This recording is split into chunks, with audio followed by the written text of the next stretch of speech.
How to add animations to text in Capcut. Hello everyone, welcome to this channel. I'm Emily and I'm here to help you out today. So without any delay, let's get started. Now first of all, open up the Capcut application on your device and then select the project that you want to add the animations to the text.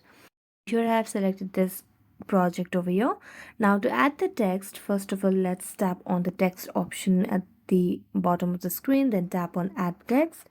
Now here you can just mention any text over here. For example, if I want to type in hey, then tap on done, then tap on the text again, and you can see scroll and just swipe it to the left and you can see the effect option. Tap on effect, then you can choose any of the effect that you want, any style that you want through this option.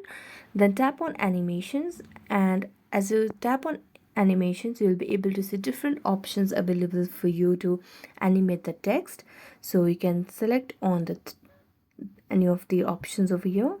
You can select the durations or how fast or slow you want.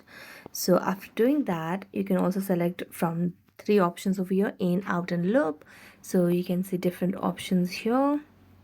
So here I'm going to choose for this one. Now I want a little slow, so I'm going to drive into the slow option, then tap on tick, and I'm going to export, and this is how we can add animations to text in CapCut. So thank you so much for watching this video. If you enjoyed watching it, don't forget to like, subscribe and hit the bell notification for more updates. That's it for today.